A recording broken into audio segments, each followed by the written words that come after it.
Hello बच्चों। सो आज हम पढ़ेंगे बहुत ही इम्पॉर्टेंट मैकेनिज्म जो ग्रेड 12 हमारे CBSE exam point of view से भी बहुत इंपॉर्टेंट है, एज वेल एज अगर मैं नीट एस्पिरेंट्स की बात करूं तो उनके लिए भी ये बहुत ज़्यादा इंपॉर्टेंट है।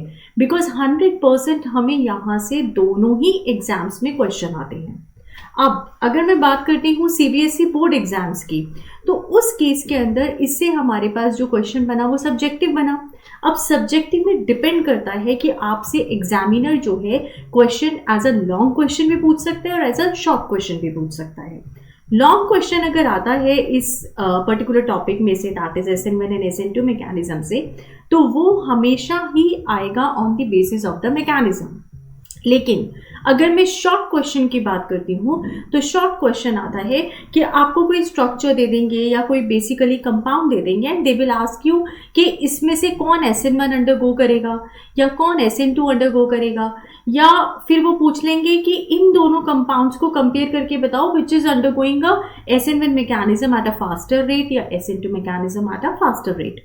अब अगर मैं नीट की बात करती हूँ तो नीट के एग्जाम में इसका क्वेश्चन जो है वो सिंपली बनता है कि आपको 4 ऑप्शंस होंगे और उसमें इंक्रीजिंग और डिक्रीजिंग ऑर्डर या SN1 SN2 की बेस पे होगा।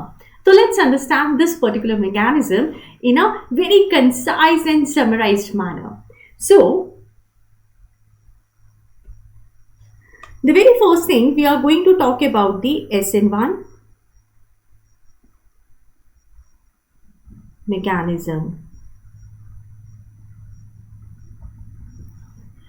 अब ये जो SN1 मैकेनिज्म है इसके बारे में कुछ इंपॉर्टेंट चीज़ें जो हैं वो करते हैं। इंपॉर्टेंट चीज़ें करने से पहले इसकी रिएक्शन देखते हैं कि आपने एक एल्काइल हैलाइड लिया, उसका रिएक्शन आप न्यूक्लियोफाइल से कराएंगे। न्यूक्लियोफाइल का मतलब क्या हो गया कि उसके ऊपर नेगेटिव चार्ज है। आप एल्काइल हैलाइड ले रहे हैं तो बेसिकली एल्काइल हैलाइड के केस में क्या होगा, that you know this thing very well कि यहाँ पे ये वाला बॉन्ड ब्रेक होगा। जब बॉन्ड ब्रेक होगा तो X जो है हैलाइड है उसके ऊपर नेगेटिव चार्ज आएगा और R जो है उसके ऊपर पॉजिटिव चार्ज आएगा। Basically further what is going to happen, आपके एल्काइल ग्रुप के साथ न्यूक्लियोफाइल आके अटैच हो जाएगा और आपको हैलाइड जो है वो एज इट इज मिल जाएगा विद अ नेगेटिव चार्ज। तो ये एक हमारी जनरलाइज्ड SN1 की रिएक्शन हो गई। अब अगर मैं इसकी मैकेनिज्म की बात करती हूँ तो इसका यहाँ पे मैकेनिज्म जो है वो 2 स्टेप्स में होगा। मैकेनिज्म 2 स्टेप्स में होगा, तो जरा देखें। स्टेप 1 में आपने एल्काइल हैलाइड लिया। एल्काइल हैलाइड जो है इसमें जब ये बॉन्ड ब्रेक होगा ये स्लो स्टेप होगा। Basically it is going to called as a rate determining step. तो यहाँ पे हमें क्या मिल जाएगा, कार्बोकेटाइन जो है उसकी फॉर्मेशन हो जाएगी और आपका हैलाइड जो है with a negative charge is going to come out. फिर आपके पास आया स्टेप 2। स्टेप 2 बेसिकली हमारा फास्ट स्टेप होगा। जो आपके पास यहाँ पे कार्बोकेटाइन आपको ऑब्टेन हुआ और आपने जो इस रिएक्शन के अंदर न्यूक्लियोफाइल लिया था वो न्यूक्लियोफाइल यहाँ पे अटैक करेगा। जब यहाँ पे न्यूक्लियोफाइल अटैक करेगा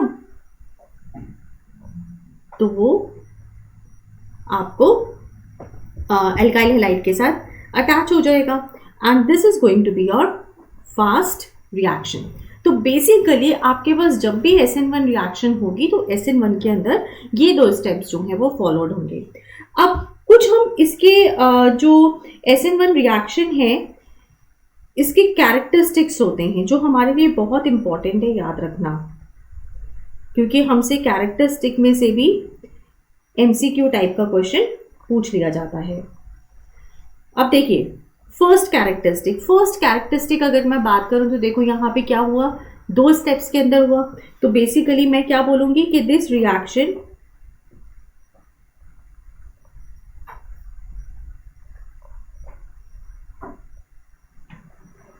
proceeds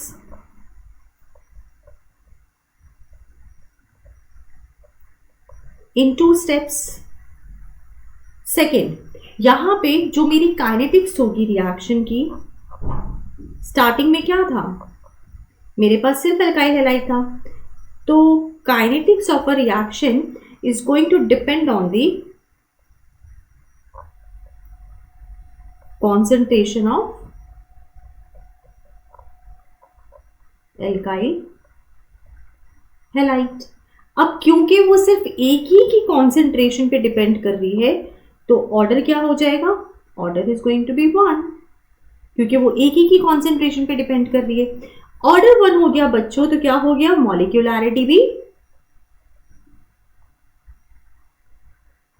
is equal to 1। Okay, fine यहां तक। चलिए अब आगे थर्ड कैरेक्टरिस्टिक की रेट ऑफ रिएक्शन। देखो शुरुआत में जब हमने रिएक्शन स्टार्ट करी थी तो वहां पे हमारे पास न्यूक्लियोफाइल नहीं था, तो rate of reaction is not going to depend on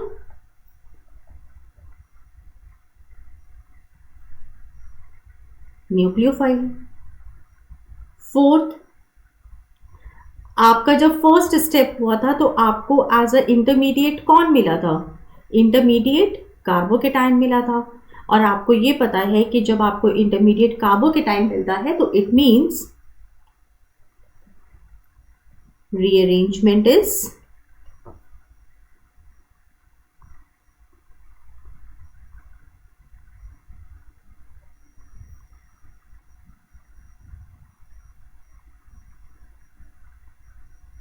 possible.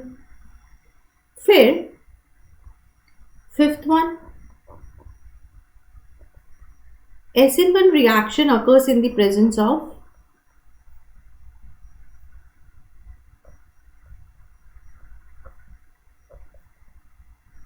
PPS। अब तुम लोग कहोगे कि मैम ये PPS क्या है? देखो बेटा, PPS जो है that is in polar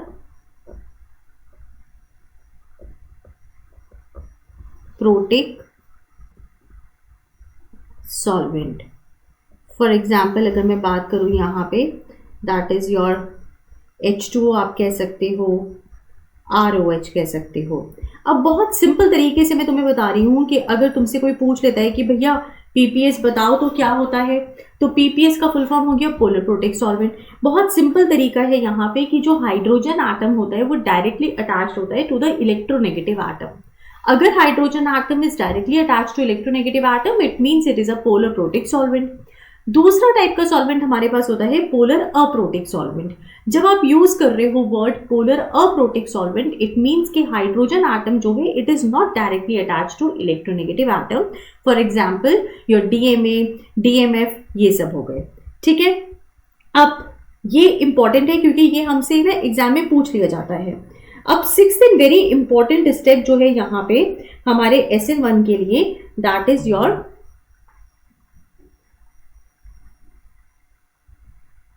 stereo chemistry.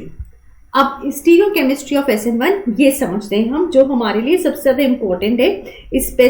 Specially अगर मैं बात करूं तो जो बच्चे बोर्ड का एग्जाम्स देने वाले हैं अभी थोड़े दिनों में, उनके लिए, बिकॉज ये आ जाता है हमारे पास इन अ लॉन्ग क्वेश्चन।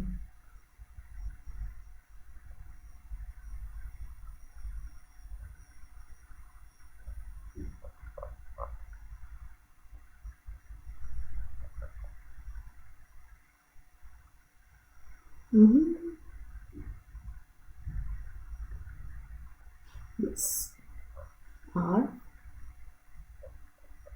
फर्स्ट स्टेप क्या था आपके पास कि वो कार्बोकेटाइन में डेवलप होगा।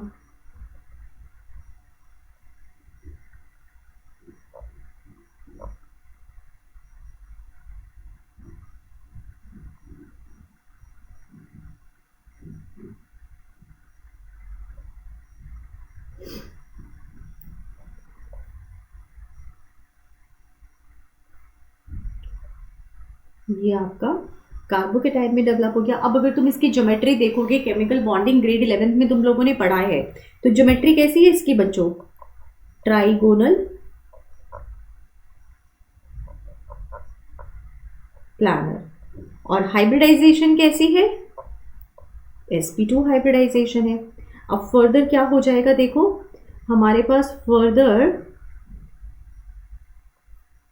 दो चीजें हो सकती हैं। क्या हो सकती हैं कि जो आपका न्यूक्लियोफाइल अटैक करेगा, यहाँ पे वो 2 एंड से कर सकता है। 2 एंड से करने का मतलब कि या तो जहां पे आपका हेलाइट लगा हुआ था वो सेम वहीं पे आके अटैक करे और उसी पोजीशन पे आ जाए, पहली कंडीशन। दूसरी कंडीशन कि वो उसके अपोजिट साइड से अटैक करे, तो ऑफकोर्स अपोजिट डायरेक्शन के अंदर आएगा। तो अगर वो सेम साइड पे आके अटैच होता है जहां पे आपका हेलाइट था, then it is going to called as a retention. और अगर वो अपोजिट साइड पे आता है तो वो कहलाएगा इन्वर्जन। अब आपके सेम मॉलिक्यूल के ही 2 टाइप्स हो गए, तो what you are going to say कि आपके पास एनांशियोमर्स आ गए।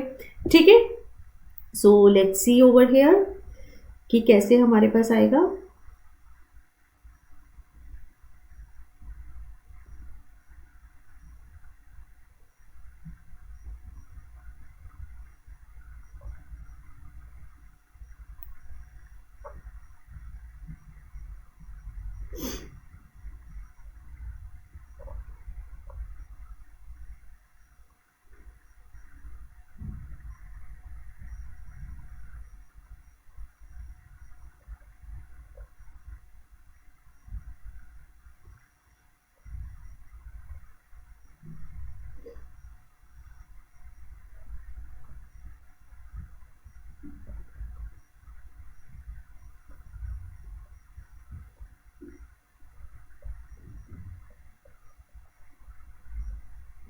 ये एक दूसरे की मिरर इमेजेस होंगी, इनैंशियोमर्स। ओके, आई होप कि यहाँ तक आप लोगों को बिल्कुल क्लियर है। अच्छा, एक और चीज़ बहुत इंपॉर्टेंट एक्सपेक्ट वो ये है कि थ्योरेटिकली हम लोग क्या कहते हैं कि 100% रेसिमाइजेशन विल अकर, यहाँ पे इट इज थ्योरेटिकली कॉन्सेप्ट। लेकिन प्रैक्टिकली अगर आप देखो तो इन्वर्जन प्रोडक्ट जो है वो थोड़ा सा ज्यादा होता है as compare to the retention product. So partial racemisation takes place over here. So this was a complete about your SN1 mechanism. ठीक है, let's move ahead.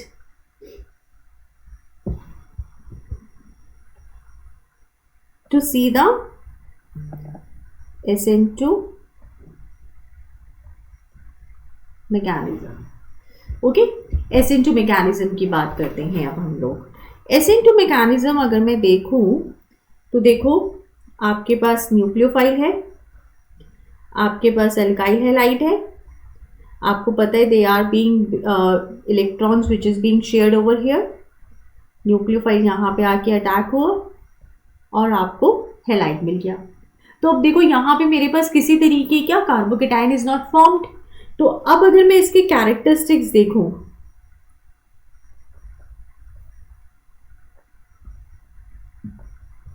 what are going to be the characteristics then? First characteristic is going to be ये one step mechanism है।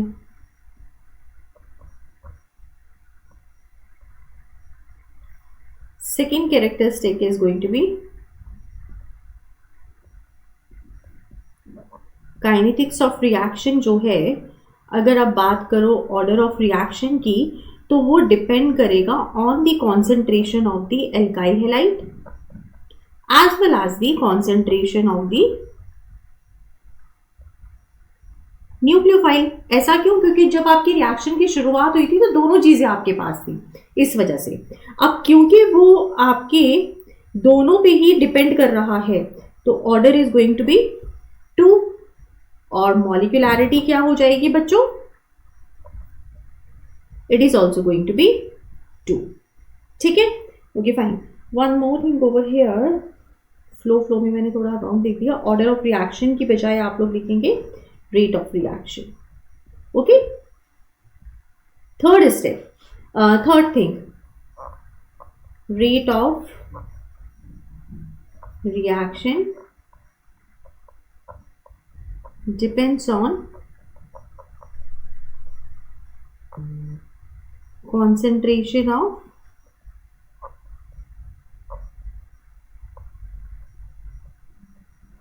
nucleophile. Fourth one, intermediate is not carbocation, अब जब intermediate carbocation नहीं है, सो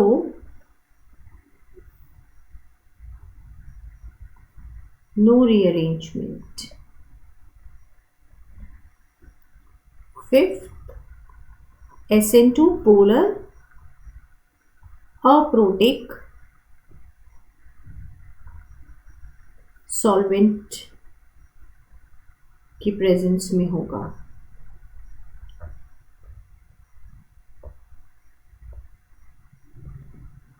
ठीक है,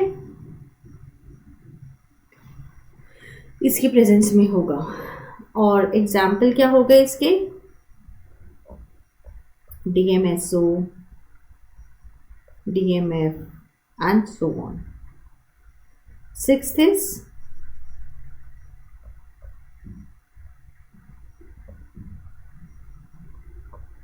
इसकी स्टीरियोकेमिस्ट्री। अब इसकी स्टीरियोकेमिस्ट्री समझ लो क्या होगी। आपके पास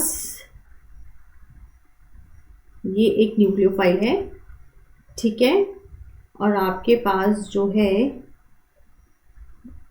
ये एक एल्काइल हैलाइड है।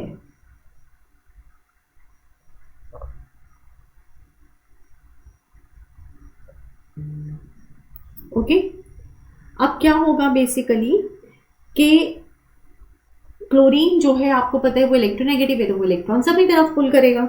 जब वो इलेक्ट्रॉन्स अपनी तरफ पुल करेगा तो basically what is going to happen कि ये जो न्यूक्लियोफाइल है it is going to attack at the your carbon. Okay, तो अब क्या हो जाएगा बेटा, वो ये कि यहाँ पे आपका क्लोरीन जो है वो निकलेगा नहीं और न्यूक्लियोफाइल जो है वो अटैच कर जाएगा। तो बेसिकली आपको एक ना ट्रांजिशन स्टेट मिल जाएगी। ट्रांजिशन स्टेट अगर मैं बात करूं तो वो किस तरीके से रहेगी,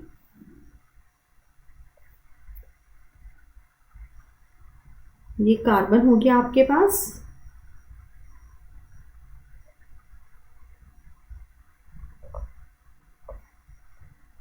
ठीक है, ये हो गया,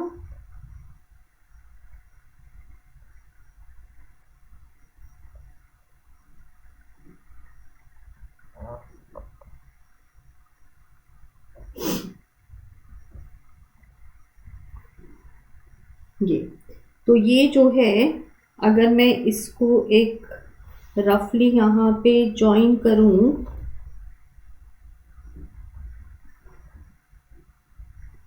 तो ये मुझे कुछ इस टाइप की ज्योमेट्री दिखा रहा है। That is your trigonal bi pyramidal, और ये जो आपकी स्टेट है दैट इज योर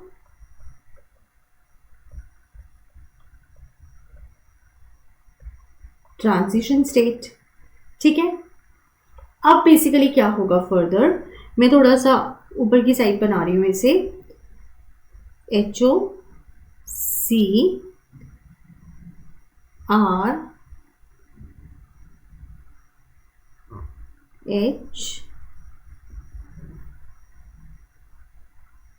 HD, आपको क्या मिला,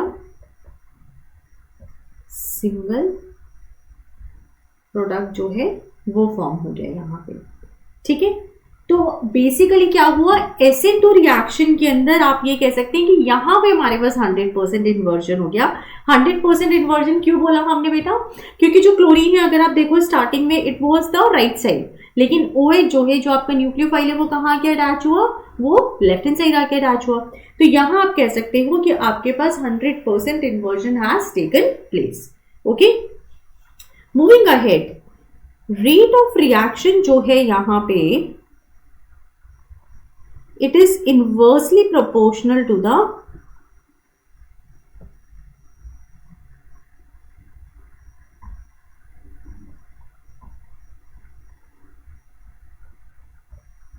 steric hindrance। ठीक है, inversely proportional to steric hindrance क्या, कि हमेशा एक ना की पॉइंट याद रखना यहाँ पे, क्योंकि मोस्टली दोनों ही अगर मैं देखूं एग्जाम्स में हमारे पास जो है क्वेश्चन जो बनता है ना वो यहाँ से बनता है कि जो आपका SN2 है वो फर्स्ट डिग्री सबसे पहले देगा, फिर सेकंड डिग्री देगा और फिर थर्ड डिग्री देगा। और अगर मैं SN1 की बात करूं तो SN1 केस के अंदर सबसे पहले आपको थर्ड डिग्री देगा, फिर सेकंड डिग्री देगा, फिर वो फर्स्ट डिग्री देगा। ठीक है, एक मैं एग्जांपल करा देती हूँ यहाँ पे आप लोगों को इसका। वो ये बेटा कि से सपोज आपके पास जो है CH3X है और आपके पास है CH3CH2X और आपके पास है CH3CH3X और आपके पास है CH3CH3CH3X। ओके, तो बेसिकली अब देखो यहाँ पे ये तो तुम्हारा मिथाइल हैलाइड हो गया, ये तुम्हारा फर्स्ट डिग्री हो गया, ये सेकंड डिग्री हो गया और ये थर्ड डिग्री हो गया। ठीक है, तो अगर मैं SN2 की बात करती हूँ यहाँ पे तो SN2 सबसे कम कौन देगा? थर्ड डिग्री, मतलब कि सबसे लास्ट में देगा। और सबसे पहले कौन देगा? मिथाइल हैलाइड देगा। क्यों? जो की पॉइंट है वो क्या याद रखना है कि SN2 is inversely proportional to steric hindrance. Fine. So in the next lecture or in a next short video, I'm going to give you 3 or 2 questions from SN1 and SN2. Till then, goodbye. Thank you.